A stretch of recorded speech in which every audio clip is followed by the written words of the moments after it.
राधे राधे, हरे कृष्णा। स्वागत है आप सभी का एक बार पुनः आपके अपने चैनल जहां हम भगवत गीता का पाठ कर रहे हैं।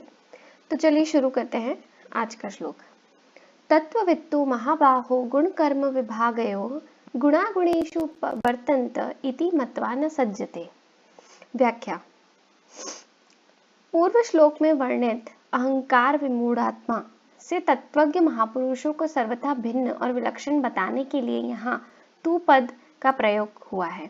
सत्व, रज और तम ये तीनों गुण प्रकृति जन्य है। इन तीनों गुणों का कार्य होने से संपूर्ण सृष्टि त्रिगुणात्मिका है। अतः शरीर, इंद्रियां, मन, बुद्धि, प्राणी, पदार्थ आदि सब गुणमय ही है। यही गुण विभाग कहलाता है। इन शरीर आदि से होने वाली क्रिया कर्म विभाग कहलाती है। गुण और कर्म अर्थात पदार्थ और क्रियाएं निरंतर परिवर्तनशील हैं। पदार्थ उत्पन्न और नष्ट होने वाले हैं तथा क्रियाएं आरंभ और समाप्त होने वाली हैं। ऐसा ठीक ठीक अनुभव करना ही गुण और कर्म विभाग को तत्व से जानना है। चेतन स्वरूप में कभी कोई क्रिया नहीं होती, वह सदा निर्लिप्त निर्विकार रहता है, अर्थात उसका किसी भी प्राकृत पदार्थ और क्रिया से संबंध नहीं होता। ऐसा ठीक ठीक अनुभव करना ही चेतन को तत्व से जानना है। अज्ञानी पुरुष जब इन गुण विभाग और कर्म विभाग से अपना संबंध मान लेता है तब वह बंध जाता है। शास्त्रीय दृष्टि से तो इस बंधन का मुख्य कारण अज्ञान है, पर साधक की दृष्टि से राग ही मुख्य कारण है। राग अविवेक से होता है, विवेक जागृत होने पर राग नष्ट हो जाता है। यह विवेक मनुष्य में विशेष रूप से है। आवश्यकता केवल इस विवेक को महत्व देकर जागृत करने की है। अतः साधक विवेक जागृत करके विशेष रूप से राग को मिटाना ही चाहिए। तत्व को जानने की इच्छा रखने वाला साधक भी अगर गुण, पदार्थ और कर्म क्रिया से अपना कोई संबंध नहीं मानता तो वह भी गुण विभाग और कर्म विभाग को तत्व से जान लेता है। चाहे गुण विभाग और कर्म विभाग को तत्व से जाने, चाहे स्वयं चेतन स्वरूप को तत्व से जाने, दोनों का परिणाम एक ही होगा। गुण कर्म विभाग को तत्व से जानने का उपाय। पहला, शरीर में रहते हुए भी चेतन तत्व सर्वथा अक्रिय और निर्लिप्त रहता है। प्रकृति का कार्य इदम यह कहा जाता है। इदम यह कभी अहम मैं नहीं होता। जब यह मैं नहीं है तब यह मैं होने वाली क्रिया मेरी कैसे हुई। तात्पर्य है कि शरीर, इंद्रियां, मन, बुद्धि आदि सब प्रकृति के कार्य हैं और स्वयं इनसे सर्वथा संबंध निर्लिप्त है।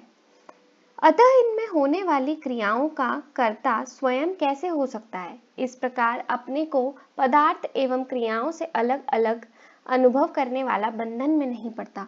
सब अवस्थाओं में नैव किंचित करोमिति, मैं कुछ भी नहीं करता हूँ, ऐसा अनुभव करना ही अपने को क्रियाओं से अलग जानना अर्थात अनुभव करना है।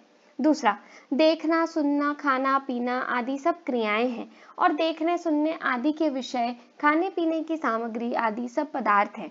इन क्रियाओं और पदार्थों को हम इंद्रियों आँख, कान, मुंह आदि से जानते हैं।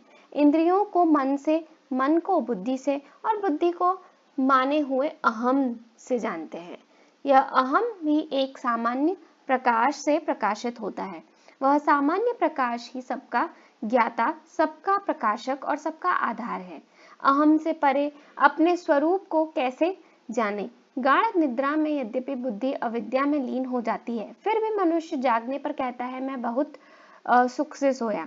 इस प्रकार जागने के बाद मैं हूँ का अनुभव सबको होता है।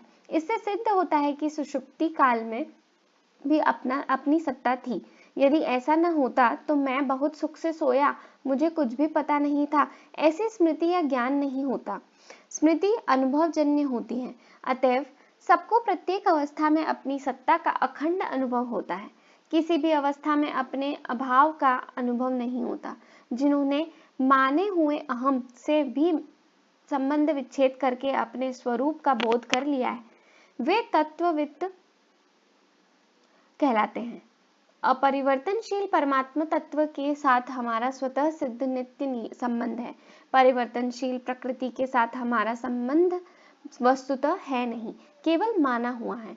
प्रकृति से माने हुए संबंध को यदि विचार के द्वारा मिटाते हैं तो उसे ज्ञान योग कहते हैं, और यदि वही संबंध पर हितार्थ कर्म करते हुए मिटाते हैं तो उसे कर्म योग कहते हैं।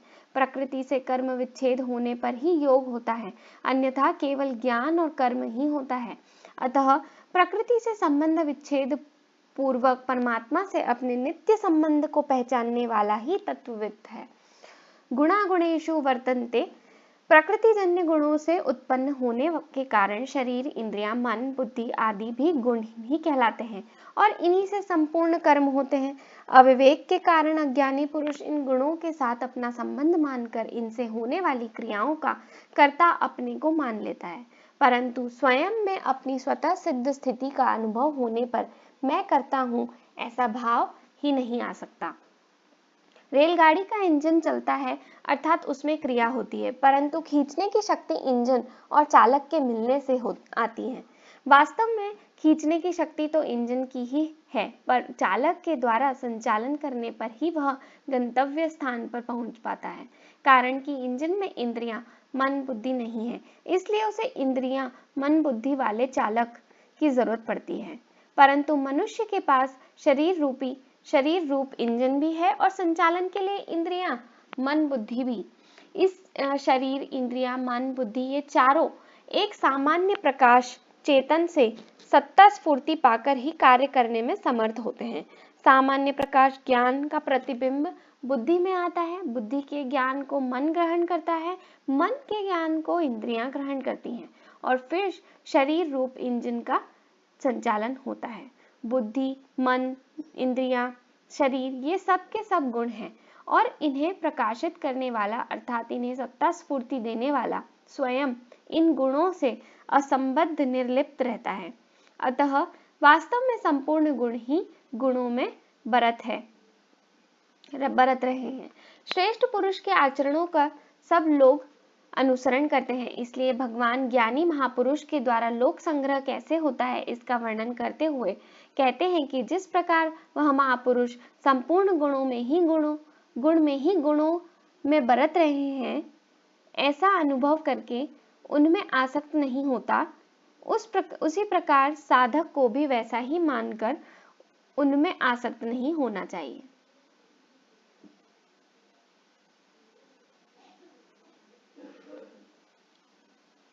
विशेष बात, कर्मयोगी और सांख्य योगी दोनों की साधना प्रणाली में एकता नहीं होती।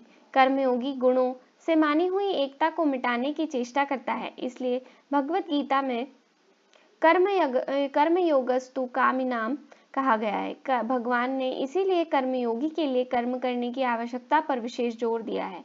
जैसे कर्मों का आरंभ किए बिना मनुष्य निष्कर्मता को प्राप्त नहीं होता, योग में आरूढ़ होने की इच्छा वाले मननशील पुरुष के लिए कर्म करना ही हेतु कहा जाता है। कर्मयोगी कर्मों को करता है, पर उनको अपने लिए नहीं, प्रत्युत दूसरों के हित के लिए ही करता है, इसलिए वह उन कर्मों का भोक्ता नहीं बनता। भोक्ता न बनने से अर्थात भोक्तृत्व का नाश होने से कर्तृत्व का नाश स्वतः हो जाता है। तात्पर्य है कि कर्तृत्व में जो कर्तापन है वह फल के लिए है, फल का उद्देश्य न रहने पर कर्तृत्व नहीं रहता, इसलिए वास्तव में कर्मयोगी भी कर्ता नहीं बनता। सांख्य योगी में विवेक विचार की प्रधानता रहती है, वह प्रकृतिजन्य गुण ही गुणों में बरत रहे हैं ऐसा जानकर अपने को उन क्रियाओं का कर्ता नहीं मानता। इसी बात को भगवान आगे 13वें अध्याय के 29वें श्लोक में कहेंगे कि जो पुरुष संपूर्ण कर्मों का सब प्रकार से प्रकृति के द्वारा ही किए जाते हुए देखता है और स्वयं को अकर्ता देखता है, वही यथार्थ देखता है। इस प्रकार सांख्य योगी कर्तृत्व का नाश करता है।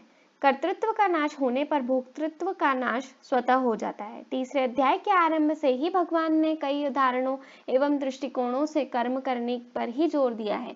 जैसे जनकादि महापुरुष भी निष्काम भाव से कर्म करके परम सिद्धि को प्राप्त हुए हैं। तीसरे अध्याय का 20वां श्लोक, मैं कर्म करता हूँ। तीसरे अध्याय का 22वां श्लोक, ज्ञानी महापुरुष भी अज्ञानी पुरुषों का समान लोक संग्रह कर्म करता है। तीसरे अध्याय का 25वां 26वां श्लोक, इससे सिद्ध होता है कि प्रत्येक दृष्टि से कर्म करना ही श्रेयस्कर है। परिशिष्ट भाव जो अहंकार से मोहित नहीं होता वह तत्वविद होता है। तत्वविद को ही दूसरे अध्याय के 16वें श्लोक में तत्वदर्शी कहा है। तत्वविद गुण विभाग और कर्म विभाग से अर्थात पदार्थ और क्रिया से सर्वथा अतीत हो जाता है। जब तक साधक का संसार के साथ संबंध रहेगा तब तक वह तत्वविद नहीं हो सकता, कारण कि संसार के साथ संबंध रखते हुए कोई संसार को जान ही नहीं सकता। संसार से सर्वथा अलग होने पर ही संसार को जान सकते हैं, यह नियम है। इसी तरह परमात्मा से अलग होकर कोई परमात्मा को जान ही नहीं सकता। परमात्मा से एक होकर ही परमात्मा को जान सकते हैं, यह नियम है। कारण यह है कि वास्तव में हम संसार से अलग हैं और परमात्मा से एक है। शरीर की संसार के साथ एकता है, हमारी स्वयं की परमात्मा के साथ एकता है। धन्यवाद। राधे राधे। हरे कृष्णा। कल पुनः मिलेंगे।